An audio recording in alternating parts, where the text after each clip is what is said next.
तो hello everyone. तो सलार के ट्रेलर के बारे में बात कर लेते हैं कि ट्रेलर में स्टोरी का थोड़ा मोड़ा आइडिया हम लोगों को लग जाएगा और सलार में प्रभास का कैरेक्टर हमें किस तरह एंगल में देखने वाला है और क्या ये केजीएफ यूनिवर्स से कनेक्टेड होगी काफ़ी हद तक।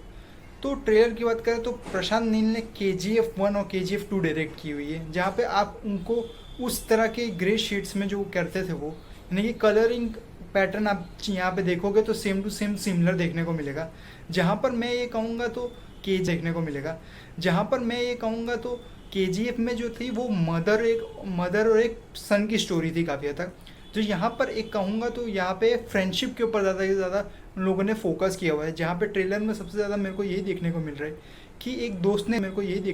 है कि एक दोस्त ने काफ़ी साल पहले उससे प्रॉमिस किया हुआ था कि अगर जब भी वो उसे याद करेगा यानी कि जब भी वो मुसीबत में होगा तो वो उसके लिए खड़ा होगा। तो काफ़ी हद तक मैं कह सकता हूँ कि वो प्रभास का जो कैरेक्टर है वो अपनी दोस्ती निभाने के लिए अपने दोस्त के लिए क्या क्या कर सकता है, वो किस हद तक जा सकता है। तो पार्ट 1 में टोटल उसी के बारे में यहाँ पे बताया जाएगा। जहाँ तक मैं बात करूँ तो पूरी की पूरी स्टोरी लाइन जो है काफ़ी हद तक KGF से बहुत ज़्यादा असेंबल कर रही है। यहाँ पे KGF में भी हमें एक कहानी में स्पेसिफिकली रॉकी जो था वो पूरी की पूरी जहाँ पर कह सकते हो कि वो सिटी यानी KGF गोल्ड माइन सिटी के पास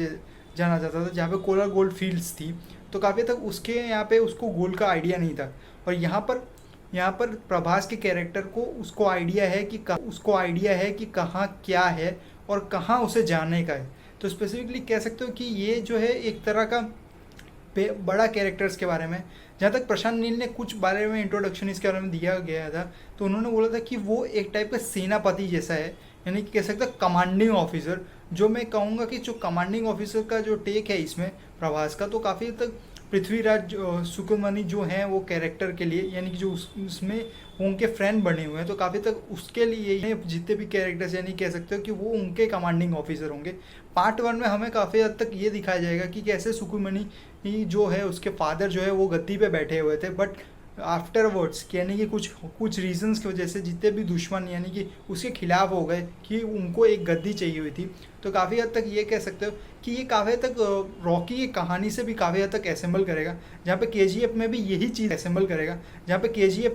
चीज़ हुई थी, जहाँ पे एक रॉकी को भी इसीलिए तैयार किया गया था कि वो उसको उस गद्दी से हटाए। पर यहाँ पर थोड़ा डिफरेंट टेक है। यहाँ पे जो प्रभास का कैरेक्टर है उसे गद्दी पे बैठना नहीं है, वो एक कमांडिंग ऑफिसर का काम करेगा, यानी कि जो उसके फ्रेंड के लिए वो अपने जान तक देने के लिए रेडी रहेगा। जहाँ पे उसे किस किस लोगों के सामना करना पड़ेगा ये पूरी मूवी उसके बारे में ही होगी मेरे ख्याल से। तो काफ़ी तक इसमें मेरे काफ़ी हद तक ऐसा लग रहा है कि KGF यूनिवर्स से ये काफ़ी तक अटैच नहीं होने वाली, कि उसके काफ़ी रीजंस मुझे लग रहे हैं। उसका सबसे बड़ा रीज़न ये है कि एक स्पेसिफिक स्टैंड अलोन स्टोरी है, जहाँ पे मुझे नहीं लग रहा है कि ये कहीं भी KGF यूनिवर्स से कनेक्टेड होगी। क्योंकि अगर आप देखोगे तो ये कहा जा रहा है कि ये डाकुओं की पूरी जहाँ पे ट्रेलर अगर आप ध्यान से देखोगे तो वहाँ पे बोला गया हुआ है कि डाकुओं की सेना है जिन्होंने अपना खुद का एक साम्राज्य खड़ा किया, यानी कि खुद का एक एम्पायर खड़ा किया हुआ है। तो ये आप बिलीव करके चल सकते हो कि KGF जो यूनिवर्स है वो काफ़ी तक दूसरे टेक पे चल रहा है जो 90s के वक्त में होगा।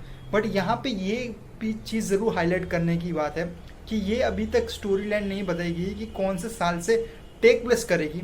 वो हमें मूवी में ही स्पेसिफिकली दिखाया जाएगा। जहाँ पे ट्रेलर देख के ये तो यही लग रहा है कि यहाँ पे फ्रेंडशिप की बॉन्डिंग के हिसाब से वो अपनी पूरी दुनिया को हासिल करने के लिए एक फ्रेंड के लिए किस हद तक जा सकता है वो इसमें कैरेक्टर के अंदर दिखाई दे रहा है। जहाँ पर श्रुति हसन के कैरेक्टर के बारे में ज़्यादा कुछ आइडिया नहीं लगा है, बट मेरे ख्याल से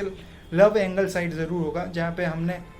KGF में भी देखा था कि वो लव एंगल साइड्स को इतना एक्सप्लोर करते नहीं है, बट थोड़ा थोड़ा एक्सप्लोर करते हैं। जहाँ पे धीरे धीरे करके मेरे ख्याल से पार्ट 1 और पार्ट 2 के बाद ही उन दोनों की लव स्टोरी ज़्यादा आगे बेटर वे में बढ़ेगी, वो अलग बात होगी।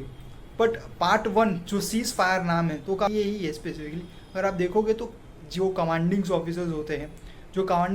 होते हैं यानी कि इस सेनापति के टाइप, वो ही ऐसे शब्द का इस्तेमाल करते हैं एज ए मिलिट्री बेस्ड पर। तो मेरे ख्याल से काफ़ी हद तक ये ज़रूर हो सकता है कि सीज फायर नाम इसलिए दिया गया हुआ है कि ये जो पूरी कहानी होने वाली है ये फर्स्ट पार्ट में हमें उसके फ्रेंड के बैक स्टोरी में काफ़ी हद तक ज़्यादा से ज़्यादा फोकस करेगी। यानी कि हम ये कह सकते हो कि प्रशांत नील ने जैसे हमें KGF 1 में एक आइडिया दिया था कि स्टोरी किस लाइन पे अराउंड हमें घूमती हुई दिख रही है, जहाँ पे रॉकी का कैरेक्टर अपने गोल की तरफ रीच करता हुआ दिख रहा है, वहाँ पे हमें सलार के कैरेक्टर के बारे में, यानी कि जो प्रभास का कैरेक्टर है उसके बारे में ज़्यादा से ज़्यादा जानकारी मिलने की कोशिश यहीं पे फर्स्ट पार्ट में होगी। नहीं कि फर्स्ट पार्ट में उसका कैरेक्टर डेवलपमेंट होगा, जहाँ पे सेकंड पार्ट में वो पूरे जितना भी एम्पायर है उसका, यानी कि उसके फ्रेंड का,